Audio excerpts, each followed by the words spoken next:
Hi friends, ನಾನು ನಿಮ್ಮ ಚೇತನ್ವಿ. ಮೊಬೈಲಲ್ಲಿ ಡಾರ್ಕ್ ಮೋಡ್ ಮಾಡೋದು ಹೇಗೆ ಅಂತ ಗೊತ್ತು, ಅದೇ ಸಿಸ್ಟಮಲ್ಲಿ ಡಾರ್ಕ್ ಮೋಡ್ ಮಾಡೋದು ಹೇಗೆ ಅಂತ ಗೊತ್ತಾ? ಬನ್ನಿ ನೋಡೋಣ ಇವತ್ತು. ಮೊದಲಿಗೆ ನಿಮ್ಮ ಸಿಸ್ಟಮ್ನ ರಿಫ್ರೆಶ್ ಮಾಡಿ, ವಿಂಡೋ ಬಟನ್ನ ಪ್ರೆಸ್ ಮಾಡಿ, ಅಲ್ಲಿ ಸೆಟ್ಟಿಂಗ್ಸ್ ಮತ್ತು ಅಲ್ಲಿ ಪರ್ಸ್ನಲೈಸೇಷನ್ನ ಕ್ಲಿಕ್ ಮಾಡಿದಾಗ ಕಲರ್ಸ್ ಅಂತ ಇರುತ್ತೆ, ಅದನ್ನ ಕ್ಲಿಕ್ ಮಾಡಿ. ಅಲ್ಲಿ ಚೂಸ್ ಯುವರ್ ಕಲರಲ್ಲಿ ಕಸ್ಟಮ್ ಮಾಡಿದಾಗ ವಿಂಡೋಸ್ ಮೋಡ್ನ ಡಾರ್ಕ್ ಜೊತೆಗೆ ಆ್ಯಪ್ ಮೋಡ್ನ ಡಾರ್ಕ್ ಮಾಡಿದಾಗ ನಿಮ್ಮದು ಫುಲ್ ಸೆಟ್ಟಿಂಗ್ಸ್ ಚೇಂಜ್ ಆಗಿ ಡಾರ್ಕ್ ಮೋಡಕ್ಕೆ ಕನ್ವರ್ಟ್ ಆಗಿರುತ್ತೆ.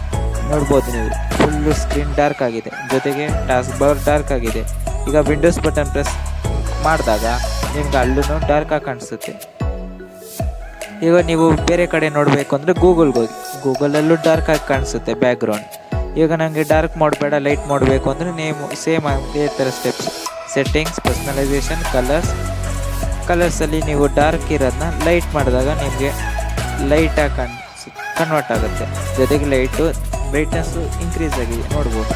ಜೊತೆಗೆ ಈಗ ನನಗೆ ಲೈಟ್ ಬೇಡ, ಬೇರೆ ಕಲರ್ ಮಾಡ್ಬೋದು, ಅದನ್ನು ಮಾಡ್ಬೋದು. ಅಪ್ಕಮಿಂಗ್ ವೀಡಿಯೋಸ್ನಲ್ಲಿ ನೀವು ನೋಡ್ಬೋದು. ಜೊತೆಗೆ ಈಗ ಡಾರ್ಕ್ ಮೋಡಿಂದ ಅಡ್ವಾಂಟೇಜ್ ಏನು ಅಂದರೆ ನಿಮಗೆಲ್ಲ ಗೊತ್ತಿರೋದಂಗೆ, ಏನಂದರೆ ಕತ್ಲಲ್ಲಿ ವರ್ಕ್ ಮಾಡಿದಾಗ ಒಂದು ಸ್ವಲ್ಪ ಈಸಿ ಆಗುತ್ತೆ. ಜೊತೆಗೆ ಬ್ಯಾಟ್ರಿ ಪರ್ಫಾರ್ಮೆನ್ಸ್ ಪಿಕಪ್ ಆಗುತ್ತೆ. ಅದೇ ಲೈಟ್ ಮೋಡಿಂದ ನಿಮ್ಮ ಬ್ರೈಟ್ನೆಸ್ ಜಾಸ್ತಿ ಆಗುತ್ತೆ.